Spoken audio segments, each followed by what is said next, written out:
Welcome to another ICP update. So I had some time to look at the chart and I think I understand what's going on right now. Now, of course, I might be wrong, but I might also be right. So here we went up in a 1-2 setup and ICP is one of the only coins that did not put another low right here and actually managed to hold support levels, which is very, very impressive.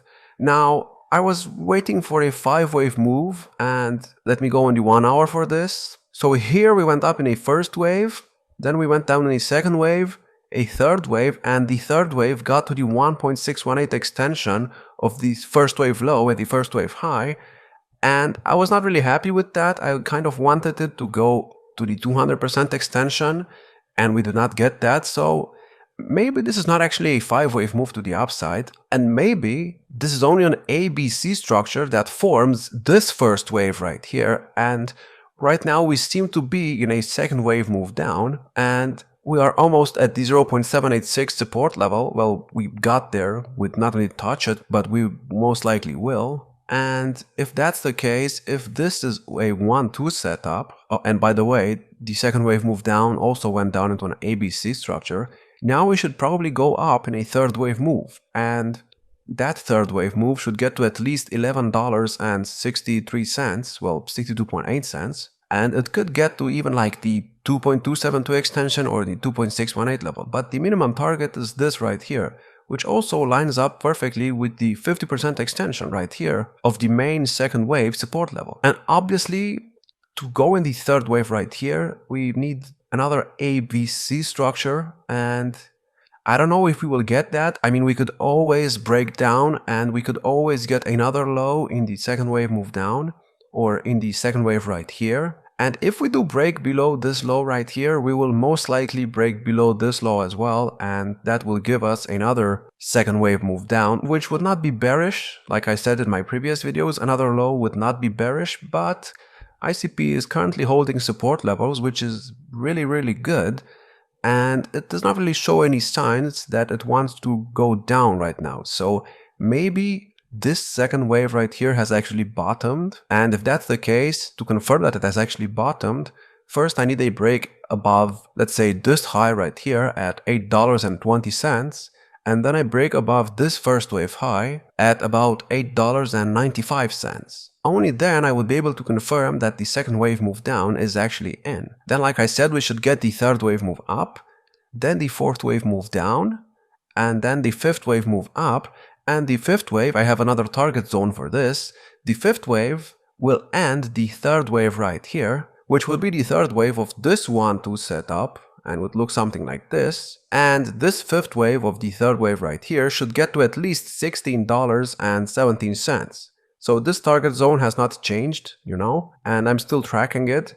Obviously we could go to like $17.57 or even $19, but the minimum target is the $16.17 level. Then after we complete the third wave move to the upside right here, we should get a fourth wave and then a fifth wave, and let me go on the 4 hour for this. I don't know how high this fifth wave will go. It could go above this previous high of the first wave. It does not have to do that, but it could do it. And once we get the fifth wave high, then I will be able to confirm that the second wave move down right here, the green wave, is actually in. Until then, it's pretty much just going to be noise. Now, another indicator that might be able to help us understand if the bottom is in the second wave is the bull market support band. We have not had a cross on the bull market support band, so the green line is still above the red line. And if we actually get a cross, and I believe we will in the next couple of weeks, after we do that, then I think that will confirm that the low is in after we manage to get back above it. So even if we get a cross and let's say we do something like this, that will not confirm that the low is in until we actually get above the bull market support band.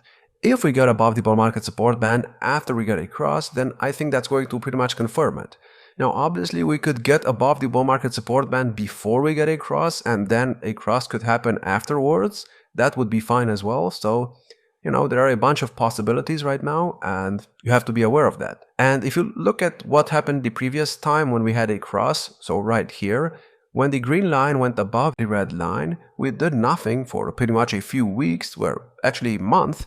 and then we started bouncing, and then we went above the bull market support band, and we stayed above it until we finished the first wave move to the upside right here. And only after we got another cross right here and the red line went above the green line, only then was it confirmed that the first wave high was actually in. So after we get above the bull market support band, if we do, we should not get below it for the duration of the third wave move to the upside right here. Now let me put another wave count on the chart. So I was talking about this fifth wave right here.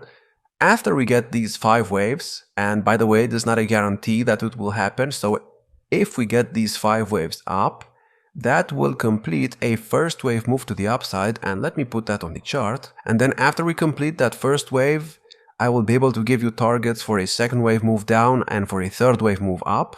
And of course, it does not have to play out like this, but if we actually manage to get 5 waves, we should be able to get above this high right here at $21 in the first wave. And like I said, we do not have to. Maybe we'll just go to like $15 in the first wave. And then we'll get the second wave move down, which will scare a lot of people. But then after that, we'll get the third wave. I don't know what will happen. It all depends on the bulls right now, so, you know. But let's say it gets to this high right here, which, by the way, is at the 0.236 extension of the previous all-time high and the bear market low, which is an important target because, as you can see, we pretty much got rejected by it in the first wave move up right here. So if we actually manage to break above that, we should manage to get above the 0.382 extension as well and the other extensions. Now, I don't know where ICP will top in this cycle. It could easily get to the 100% extension right here at about $87, which I believe is the real all-time high and not this whole mess right here. And it could even get to the 1.618 level at about $138. And this right here, I mean, this is where the third wave should go, but it could obviously go way higher than this because, as you can see, ICP is still in a kind of corrective structure, so, you know, and also it's not guaranteed that we will get 5 waves up. I mean, this could be a big A, B, C structure, and after we get the C wave, I mean, that's going to be it, and then we get the bear market. So we do not have to go up in 5 waves. It could just be a larger ABC structure, which would also be fine because if that's the case, we could even get to the 1.618 extension because an ABC structure, I mean, as you can see, the A wave was very, very bullish. The B wave was not really that deep. And if we get a C wave right now, it could be very, very bullish. So, you know, but keep in mind that we could always get another low. And as long as we stay above the $2.82 level or somewhere around there, as long as we stay above this low right here, then I will remain bullish. If we get below this low, then I will most likely turn bearish because we will get another bear market low and it's just going to look like a mess, you know? But right now, support levels are being respected and I'm still watching for a third wave move up. I believe Bitcoin dominance is close to topping. I've said this multiple times in my previous videos. And I believe it will top this month or by the middle of next month. So we should get to 60% and then we should drop. Obviously, I don't know if we will get to exactly 60%. We could get to like 59%. We could get to like 59.3%. I don't know. I mean, we could have topped already, but I do not see any sign of that. So, you know, we'll have to see what happens with this. I'm expecting altcoins to continue bleeding against Bitcoin. And if we do that, we might get another low, which will not be bearish, like I said 5 times already. And after that, we should finally go up in the third wave move up, which will be the most impulsive. And I will make sure to update you every single day. So once we actually started, I will probably start uploading more videos. Right now, there's nothing really going on in the market, so there's no point in making 5 videos a day. But once we started, I will be more active. And, you know, if you want to support the channel, you can actually support us on Patreon and you can even become a YouTube member. And you get some awesome benefits. For example, you get access to all of our charts, and Gold members even get a personal altcoin analysis each month. So if you are interested in that, maybe check it out. And if you enjoyed this video, like, subscribe, and I will see you in the next one.